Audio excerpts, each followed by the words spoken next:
મિત્રો, હિન્દુ પંચાંગમાં 2026માં જેઠ મહિનો 30ને બદલે 60 દિવસનો છે.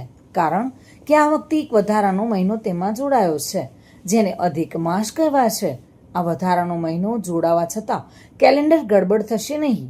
આ હિન્દુ કેલેન્ડરનું ગણિત છે, તેથી દર 2.5 વર્ષે આવું થાય છે. હવે પ્રશ્ન એ છે કે આ કેવી રીતે થાય છે અને આવું કરવાની જરૂર શા માટે પડે છે, અને અધિક માસ કોને કહેવાય છે?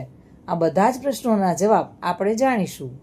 જ્યારે પૃથ્વી સૂર્યની પ્રદક્ષિણા કરે છે, ત્યારે ચંદ્ર પર પૃથ્વીની આસપાસ ફરતો ફરતો તેની સાથે ચાલે છે.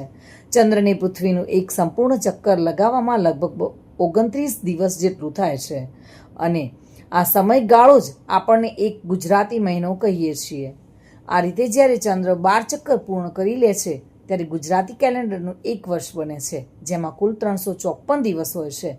બીજી તરફ પૃથ્વી સૂર્યનું એક ચક્કર 365 દિવસમાં પૂર્ણ કરે છે, જેને અંગ્રેજી કેલેન્ડરનું એક વર્ષ માનવામાં આવે છે. હવે ગણિત એ છે કે ચંદ્ર અને સૂર્યની આ ગતિમાં દર વર્ષે 11 દિવસનો તફાવત આવી જાય છે. તો 32 મહિના 16 દિવસ અને 96 મિનિટ પછી આ તફાવત વધીને એક આખા મહિના બરાબર થઈ જાય છે. બસ આ જ તફાવતને સરખો કરવા માટે હિન્દુ કેલેન્ડરમાં લગભગ 3જા વર્ષે એક વધારાનો મહિનો ઉમેરવામાં આવે છે, જેને આપણે અધિક માસ કહીએ છીએ. અને આ વર્ષે અધિક માસ જેઠ મહિનામાં આવ્યો છે.